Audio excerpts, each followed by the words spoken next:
Your parents love you, but sometimes they do it too much. Many people fall into the trap and accept someone else's values, and next they regret that they actually lived not their life, someone else's life. This is a very serious and common problem, and it can be solved by only working with thinking. Yes, at some point it will be too late, but you and I will still have time. So how not to live with false values? There is no definite answer, but I have a story from my life and 3 tips that will help you on your way.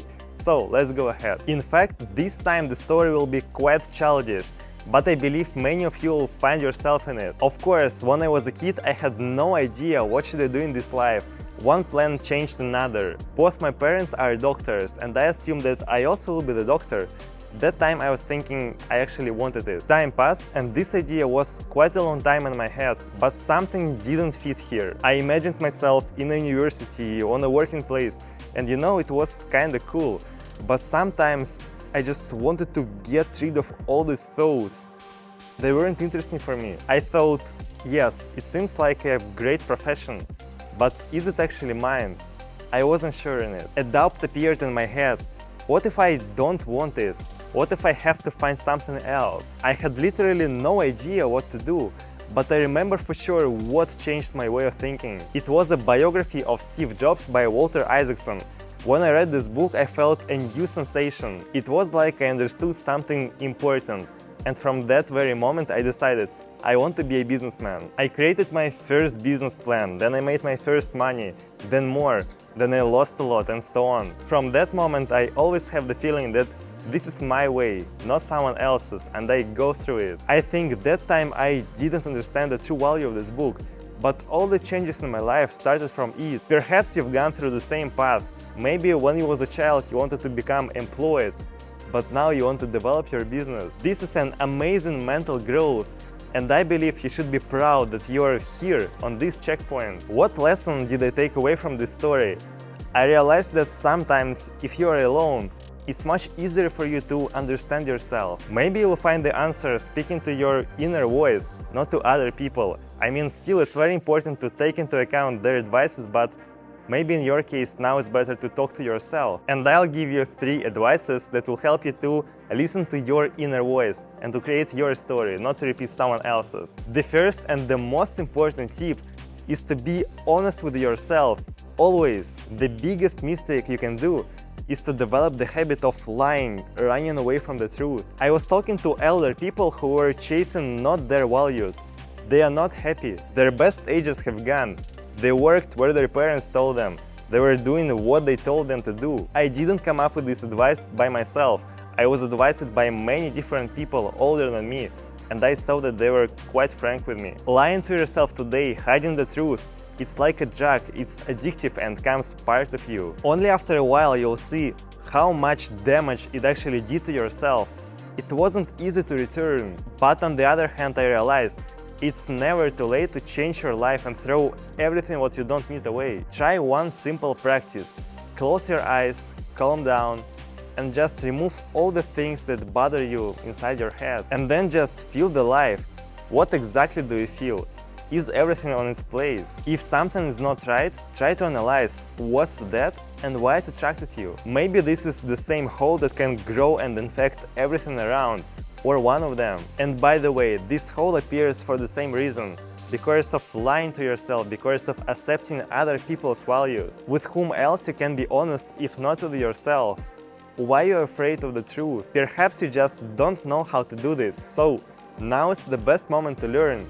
You won't go far without the skill. My real growth started when I mastered it, so I can say it was a game changer for me. If you have a problem, tell yourself honestly about it. If you have a new success, praise yourself and move on. It's simple, and this is the usual format for me, how I communicate to myself. I'm just honest. I don't hide anything from myself. But at the very beginning you have to get used to it. This skill will pay off huge number of times and become your new reality, where you decide what to do and how to act. The second tip is to find a way to be alone with yourself. Most people experience some psychological difficulties if they don't have a connection with other people for a long time. It's interesting. Why does a modern person want to be in society so much? Didn't you think that this is also an imposed value? I'm not saying it's bad, just sharing my thoughts. I want to tell a couple of words about my experience. So, when you stay with yourself, when you are alone, there are two ways for you. Either you enjoy and start to get benefit from it, or you just go crazy. In the first case, you will get rid of all this huge number of distractions and just stay focused on yourself. This will not only allow you to do everything much faster, but also to listen to your inner voice. But even here there is a downside. You have to organize yourself, otherwise you will do some unnecessary stuff all the time. When I was alone for 20 hours a day, I was extremely focused on my goals and did amazing results. I didn't get distracted by anything. It was no difference for me what people will think about me. I just went from one achievement to another one. In the second case, if you start going crazy, of course you will have much less benefits. This can hurt you a lot and even make you shrink inside yourself. So be very careful with self-isolation. I'm just sharing my experience. Sometimes I just drive out to the beach and go ahead talking to myself about what's happening in my life, what I have in my head. I just stay alone. For me, it's like a detox of thinking, and it has a very positive effect. I want to pay attention. This paragraph, it's not about closing yourself in a room and limit all the connections. I just advise you to find your personal way, how to stay alone, how to retire when you need, just to talk to yourself, to understand yourself better. What I did when I decided to cut off pretty much any communication, it was more advanced, more extreme technique. It worked good for me. Perhaps in your case the result will be different, so I want to advise you to do the same. But you can do if you want. But the walk, trip to the nature, meditation is something that can give you a second breath. Tip number 3. Develop an analytical mindset. When you think analytically, you can find the meaning there where it was nothing before. And it will be much harder not to notice that, for instance, your life is not going according to the plan. This is what we need. It's always important to know exactly what do you want and not be limited by feelings. You have to be realistic. A common feature of all the realists is the ability to think logically, think analytically. And it's not surprising. When you think analytically, you rely on facts and logic. Can it hurt you? Yes, it can. If you don't know the measure, everything can prevent you from achieving your goals. It's not an exception. Don't try to analyze and systemize everything around.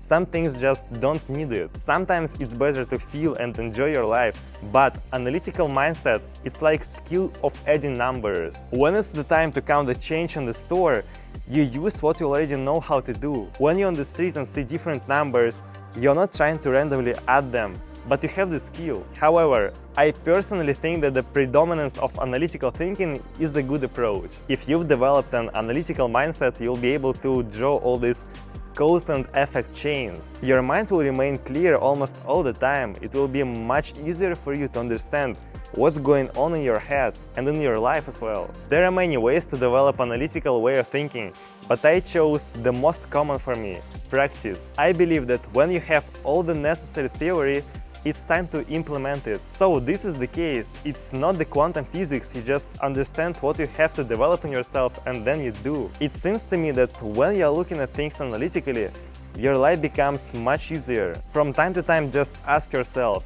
is everything going as it should? Analyze the situation and you will definitely live your life, not someone else's. So these were 3 tips to stick to your values and in many years look back and say, I'm happy with my path, I'm proud of it. They are aimed at self-knowledge, because this is the thing that helps you to enjoy your life. Guys, thank you for watching my videos. As usually, as I was telling to you before, thank you very much. So, if you like this video, give me a like. If you don't, give me a dislike.